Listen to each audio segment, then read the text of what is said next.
Shalom Bracha, bonne journée, que le bon Dieu vous protège et vous donne la santé et la joie. Alors on continue notre histoire sur Hannah. On a posé une question, pourquoi on lit l'histoire de Hannah chaque jour de la prière, et pourquoi à Rosh Hashanah, le premier jour de Rosh Hashanah, on lit l'histoire de Hannah. Alors on a commencé à raconter l'histoire hier, on continue. Hannah,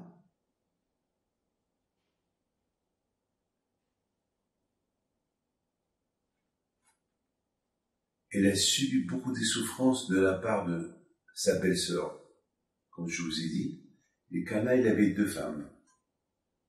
Pinina, qu'elle avait beaucoup d'enfants, et Hannah, qu'elle n'a pas d'enfants. Et chaque jour, Pinina, elle rendait jalouse à Hannah. Et Elkana, il aimait beaucoup Hannah, plus que Pinina. Et Elkana lui dit, mais dis-moi la raison. Pourquoi tu pleures? Il lui dit, je pleure parce que j'ai pas d'enfant. Mais jamais il lui a dit à cause de ce que Pinina elle lui fait. Alors, Elkana lui dit, mais moi, je t'aime plus que tous les enfants que j'ai avec de Pinina. Pour moi, tu es mes yeux, tu es ma vie. Je t'aime, je t'adore. S'il n'y a pas d'enfant, il n'y a pas d'enfant. Le plus important, moi je suis l'équivalent de 10 enfants. Alors, ça l'a consolé, ces belles paroles de Elkana.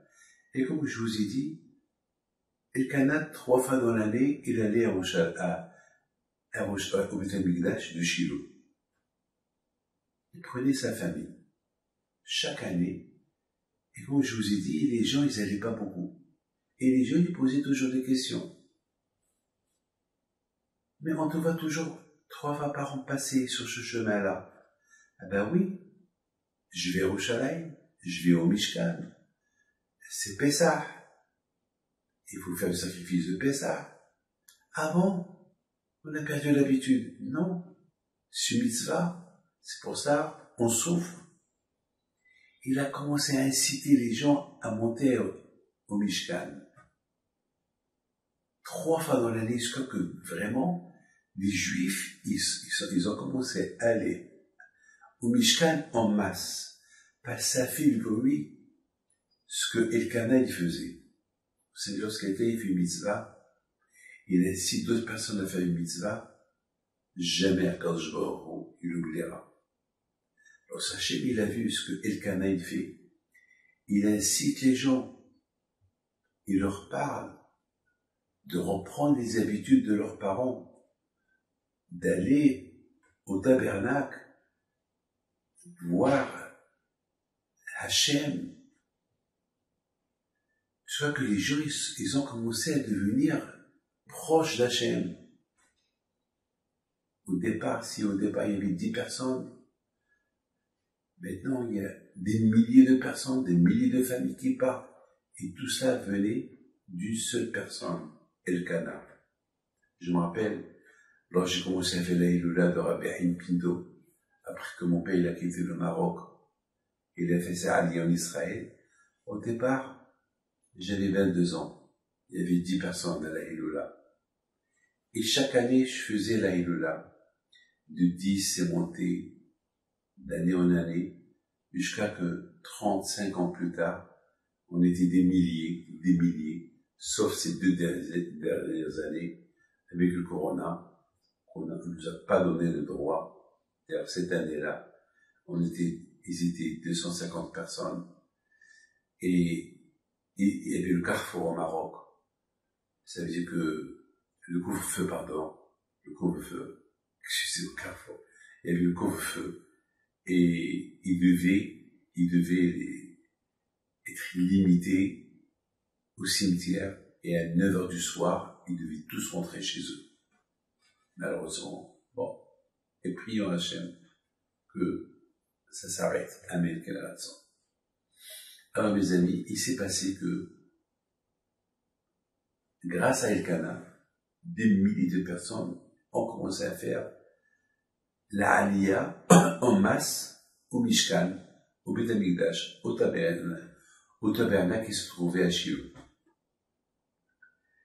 À cette époque, il y avait une voix du ciel qui sortait et qui disait: il va naître un garçon qui va être l'équivalent de Moshe Rabbeinu et de Aaron. Il va s'appeler Shmuel. Et lui, il va être le prophète, et c'est lui qui va nommer le roi, et c'est lui qui va nommer qui va construire le Beth Amikdash. Du coup, toutes les femmes qui avaient un enfant, ils le nommaient Shmuel. Et Hannah, un jour, elle est partie au Beth Amikdash pendant la fête avec son mari, et encore sa femme, la femme de sa belle-sœur, Pénina, lui dit: alors, tu as préparé la valise des vêtements pour ton fils, parce qu'on va aller au Mishkan Shiloh. Et Hannah, elle la regarde, elle dit: Pénina, tu sais que je n'ai pas d'enfant. Quand tu n'as pas d'enfant? Ah, j'ai cru que tu as des enfants. Encore, elle est nargue, elle l'énerve. Elle pleure. Et voilà, son mari rentre. Hannah, qu'est-ce qu'il y a? Non, rien, j'ai rien du tout. Mais non, qu'est-ce qui se passe? Je vois que tu n'as pas mangé. Demain, on va aller au Shalaïm. Demain, on va au tabernacle. Il y a des milliers de personnes qui partent, des milliers de familles. Grâce à Dieu. On a commencé avec 10, bientôt c'est des milliers qui partent. Non, ça va. Alors tu te prépares? Oui, je me prépare, oui. Rappelle-toi, Hannah, je suis l'équivalent de 10 enfants. Ne fais pas attention à rien du tout. Allez, on va à Yerushalayim. Prépare-toi. Tout le monde se prépare pour aller au Yerushalayim, au tabernacle. Ils arrivent. Première chose qu'elle fait, Hannah, elle va au Beth Amikdash. Elle se met à pleurer, elle se met à prier. Demain, on continue. Que le bon Dieu vous protège.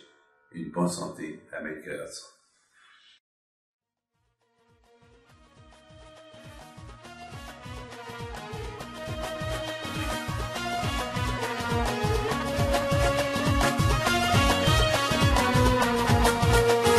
نوضوا يا ناس صغرتوا على ربيع حي بنتو وقف لنا زي